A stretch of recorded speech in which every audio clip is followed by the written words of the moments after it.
we are going to have a conversation between Christian Dawson and Jürgen Schmidhuber, and we are so excited to have them here today. Let me introduce Christian Dawson, who is the Executive Director and co-founder of I2 Coalition, to get our conversation started.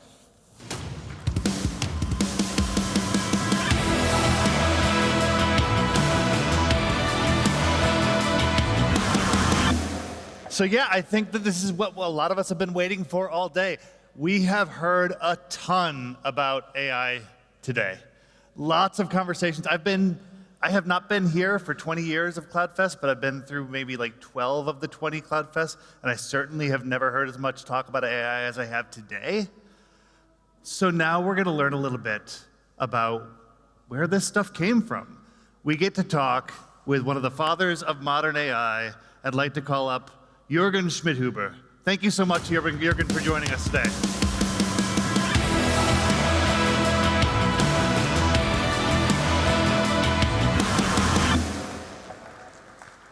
Welcome to the stage. We're gonna have a lot of fun. Thanks, Christian. I'm eager to chat with you and try to give some people some idea about where I came from, where it's going, and unpack a little bit what they mean by the father of modern AI. But I'd like to start not at the adult father level, but as the kid, because when you were a kid, and not everybody was talking about AI like they are now, right? So what made you think to get into this line of work or help create this line of work?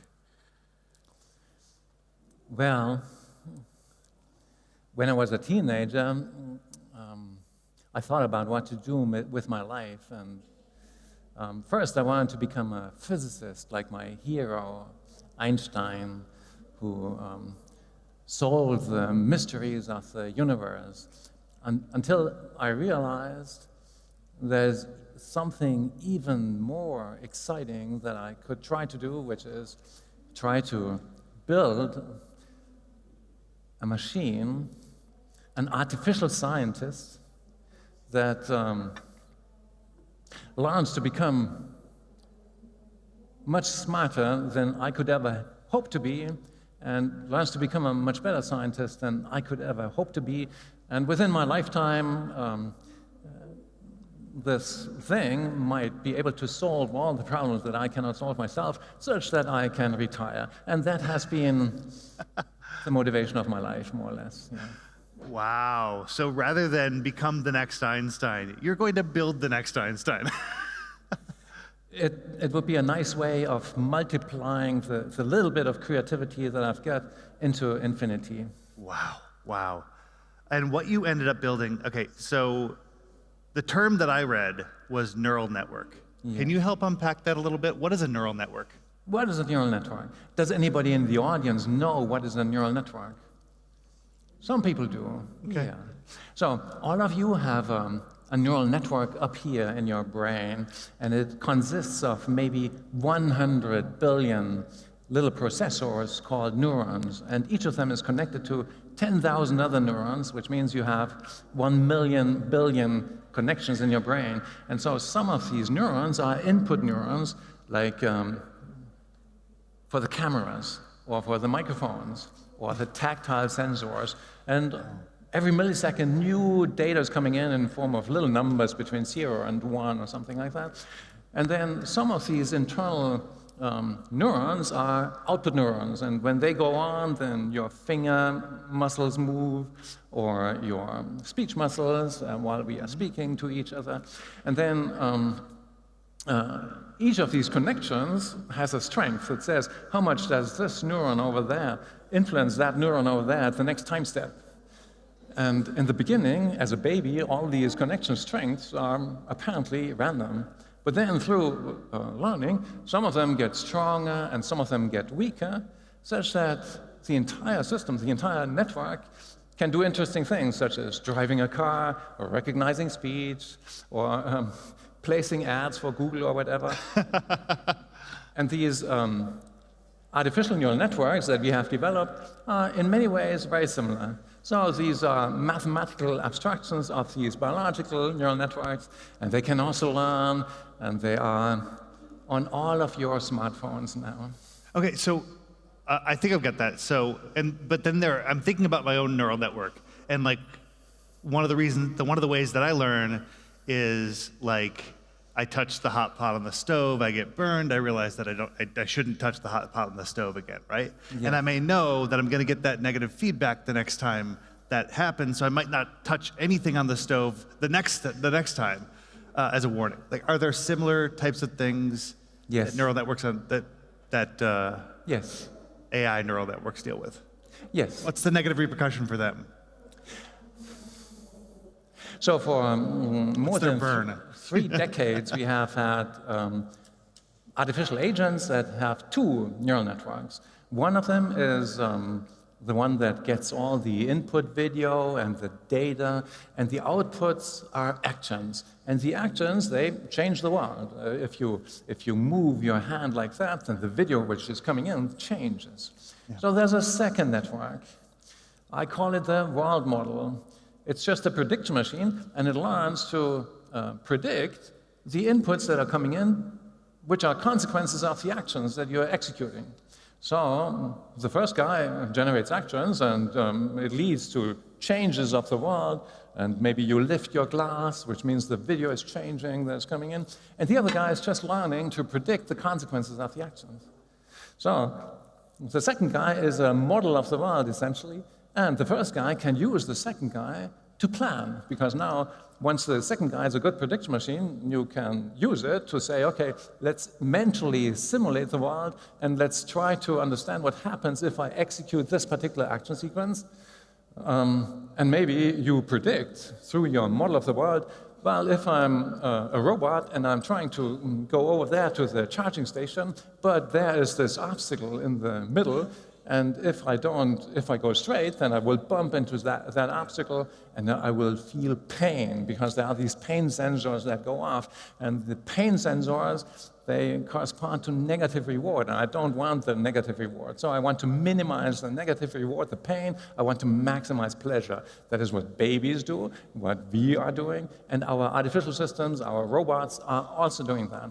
So they learn to predict how the world works, and then over time use this model of the world to become better problem solvers, such that they can, in the end, go to the charging station whenever the battery is low, whenever there are hunger signals, negative reward signals, without bumping into the obstacle, which is going to cause pain. So we already have the basic ingredients of simple artificial systems that can learn to maximize their reward and to minimize their pain. And this is what everybody's doing in our domain, in the human domain as well. And so now that we have that general concept down, I want to go back to the whole father of modern AI thing and talk about like what you did to build your neural network, the first one that you built. Well, so today everybody's talking about generative AI, yeah, which is about generating objects or action sequences that lead to desirable results. And back then we had something that I call artificial curiosity, which is based on the little thing that I just explained to you. So you have 2 networks. One is generating the actions. The other one is predicting the consequences of the actions. And now how can you make an artificial scientist using these 2 components? It's very simple. You say, the second guy, the prediction machine, is trying to minimize its error. So it's always trying to make some of the weights stronger, some of the connection strength weaker, such that it becomes a better predictor of the world. And the other guy is trying to execute action sequences that lead to data where the second guy is still surprised, still getting fooled, is a bad predictor. So maybe I know this part of the entire environment really well, and I'm not interested any longer in that one. I go over there to this part where there's an exciting object which I have never seen before, and my prediction machine still cannot predict well. So it's trying to improve, and what we do, a very simple principle is the error of the prediction machine is the reward for the action selector. Suddenly, we have an artificial scientist which is motivated to execute action sequences that lead to new knowledge about the world, where the predictor still can become a better prediction machine. So, like a little baby is inventing its self-invented experiments to figure out how the world works, using its toys, rotating its toys, learning to predict how the video in response to these rotations is changing, just the same way our artificial agents are motivated to invent experiments that lead to data where they still can learn something.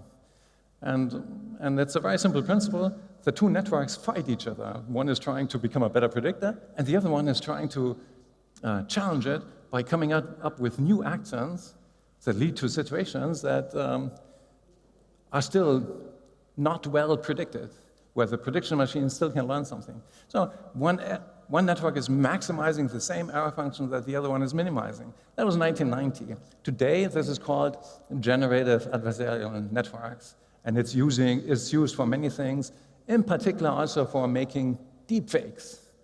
Yeah. All sorts of things. Yeah. Like this seems to have gone out of the baby stage. And now the reason that it's being talked about in pretty much every session in some capacity is that we've found a way to turn these things into all sorts of useful skills that people are applying in tons of different ways throughout their networks now.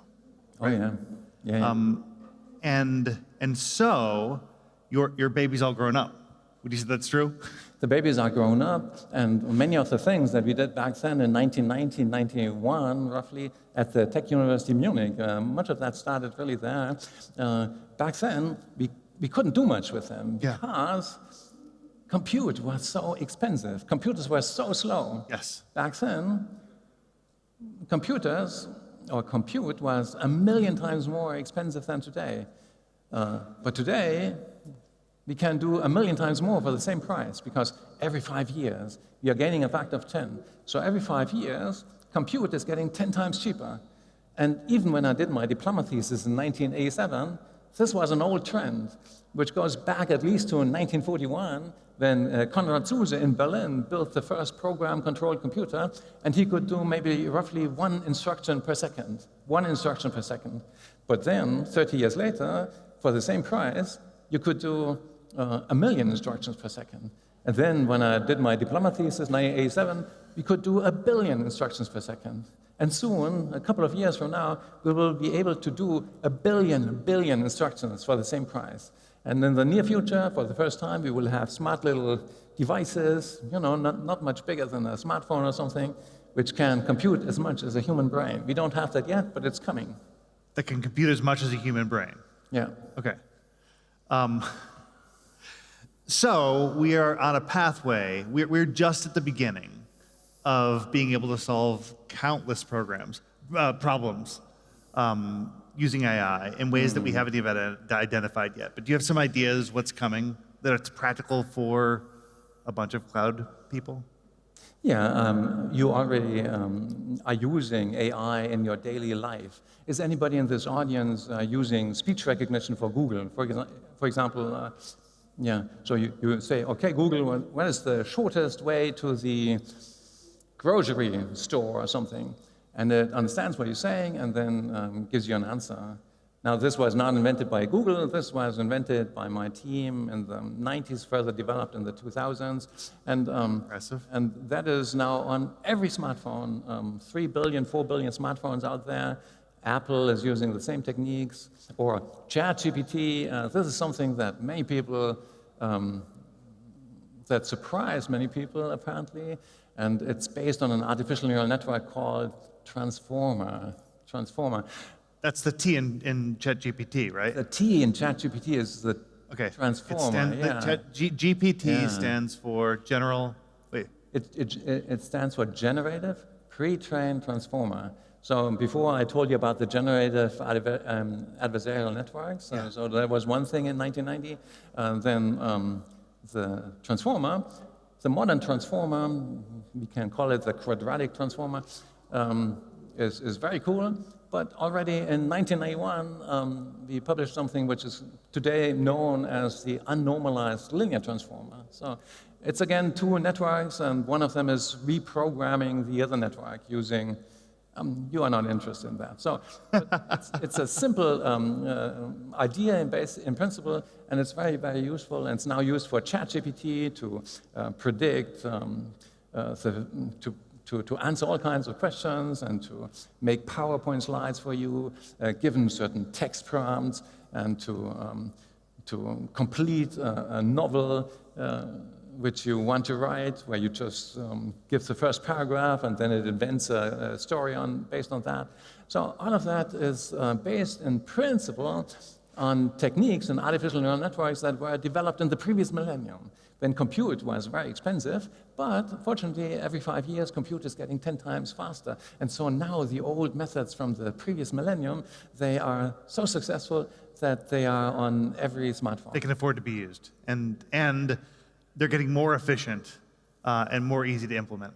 Yeah, it's getting cheaper and cheaper. And so that is very nice, actually, because AI is really for all. It's not going to be the case that just a few huge companies are going to control AI. No, because, 30 years from now, compute is going to be 1 million times cheaper than today, and all the stuff that is impressive today will be locally on your smartphone or something. So AI is going to be for everybody. It's going to be cheaper and cheaper all the time.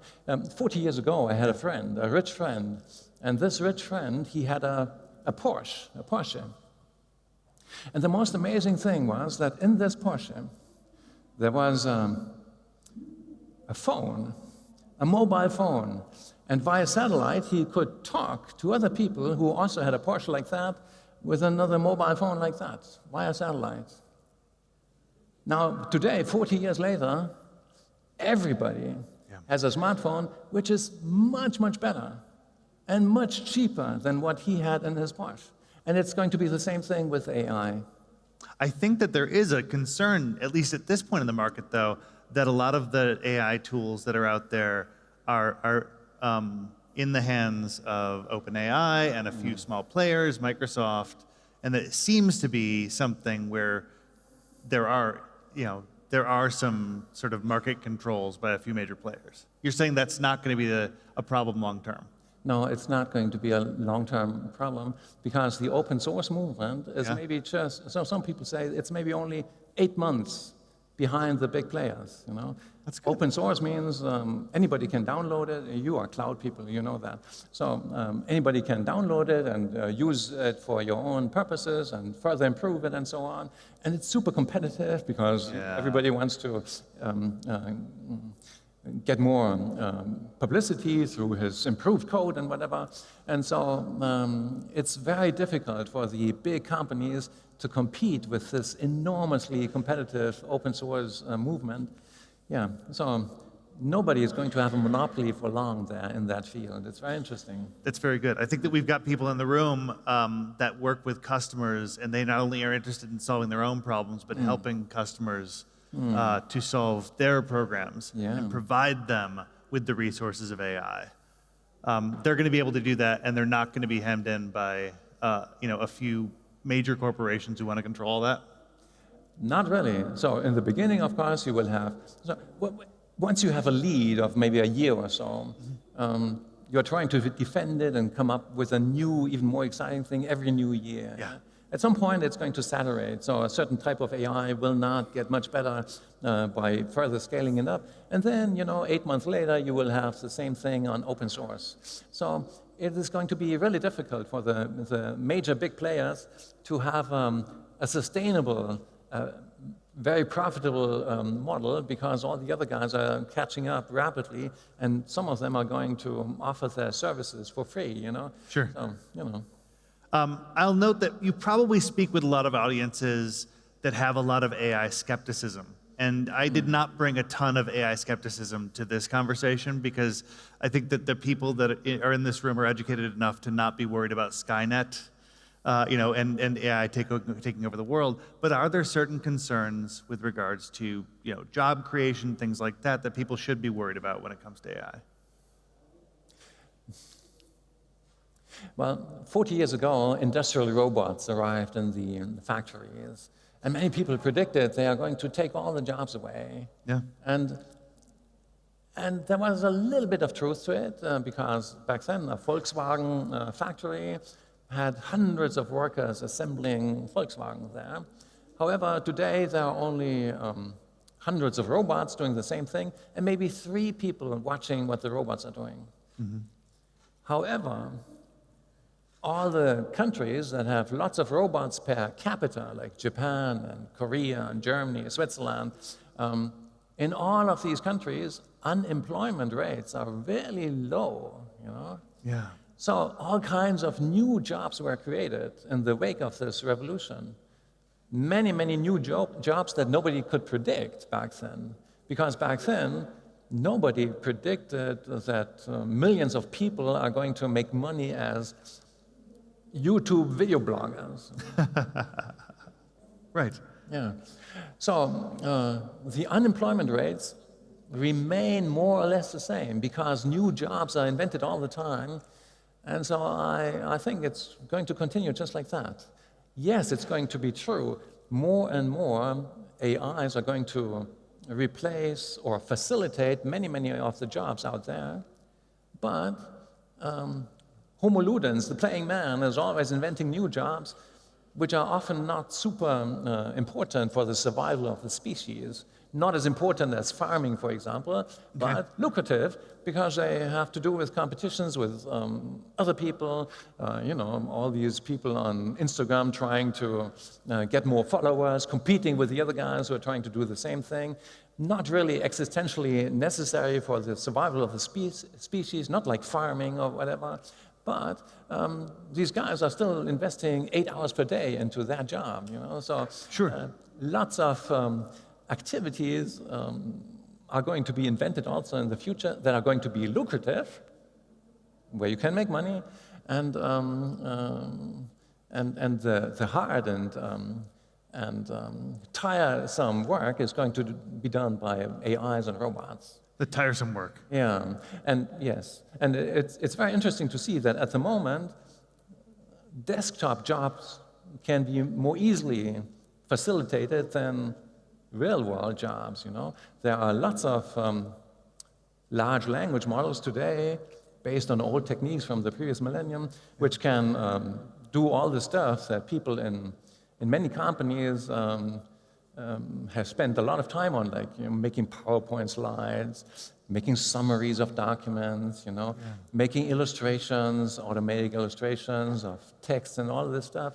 So that can be easily done by AI, and you just have to go over it and fix a few errors and stuff like that. But there's no AI that can replace a plumber or a carpenter or anything that has to do with the real world, or an electrician. So I think what's going to happen is that the salaries of these jobs are going to rise as opposed to the salaries of desktop job workers. That makes sense, especially as those models evolve. You mentioned large language models. Oftentimes when we are talking about the utility of large language models to deal with things that creatives are doing in marketing or in writing ad copy, writing scripts for movies, things like that, they're talking about the fact that right now those large language models are all informed by a whole bunch of human inputs, right? Oh, yeah. But there is going to come a time where most of the inputs that are going into large language models have also been created by AI. Yeah. And actually it's already starting, I think. Yeah. So what are the large language models doing? They aren't really creative, because they basically regurgitate, is that the right word? Regurgitate, that's right. Regurgitate all this knowledge that they have extracted from human sources on the World Wide Web, all the books that ever have been written, all the tech reports on Active, all the emails that can be read, and pictures, and whatever. So they are basically just a good way, a very convenient way of addressing the existing human-generated knowledge in the world. So almost all of the knowledge that we have today out there was human-generated. And yes, today we have AIs that can paint new drawings in the style of Van Gogh. Van Gogh, that's the correct way of pronouncing it. And there are many humans, millions of humans, who also can do the same. However, there is no AI that has generated a new style which was as revolutionary as what Van Gogh back then did. So his historic creativity of creating this new style, which is now being imitated by millions of people, but also millions of AIs, that was something that stands out in the history of mankind. And at the moment, we don't have AIs that can do the same.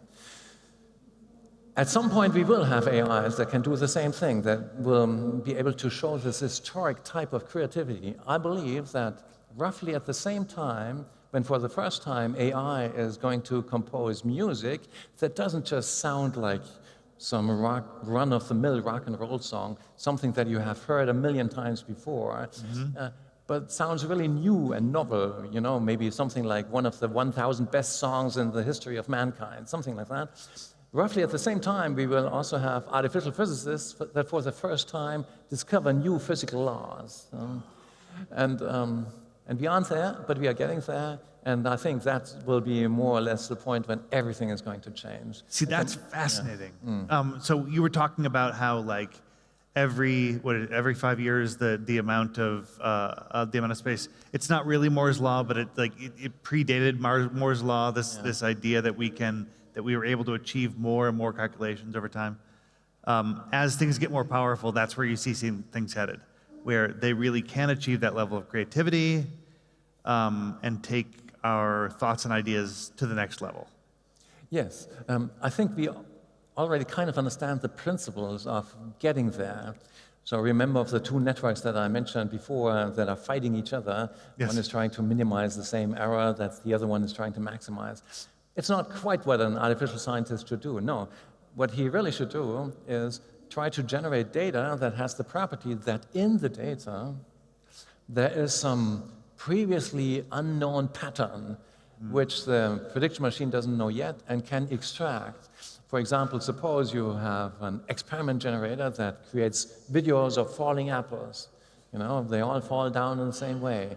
And it turns out that there's a very simple law, the law of gravity, that explains how these apples are accelerating, which means if you have seen 3 frames of the video, you can also predict most of the pixels in the 4th frame, which means that you can take the raw video data and can greatly compress it, because what you can predict, you don't have to store extra, so you can compress. With a good prediction machine, you can greatly compress the video.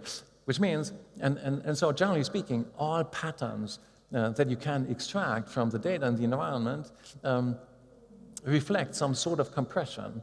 All the great scientific insights of the past 1,000 or 2,000 years, they all reflect some previously unknown compressibility in the data. When Kepler discovered how the planets move around the sun, he found a simple mathematical principle of explaining that. And then it turned out it's the same thing that makes these apples fall down.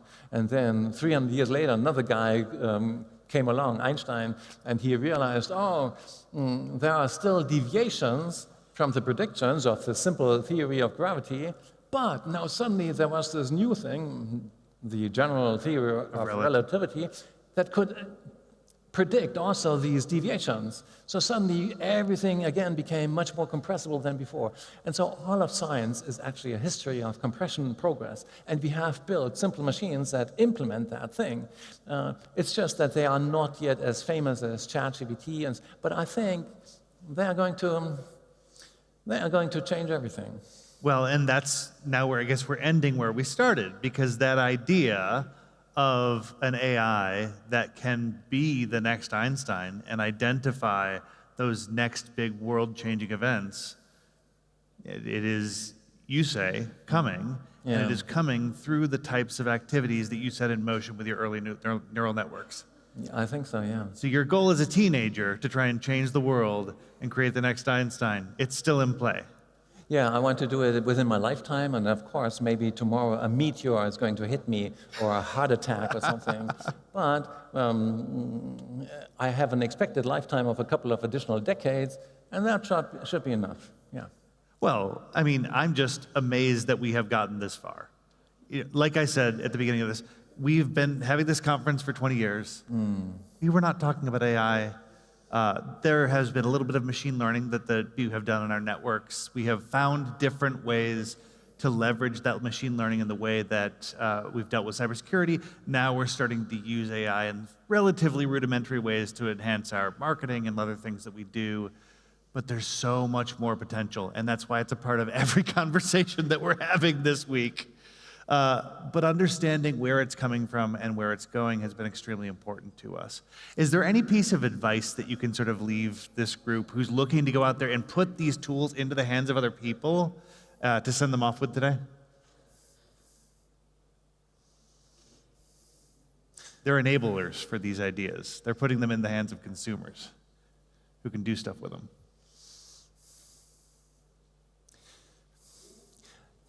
I see we have only a few seconds left.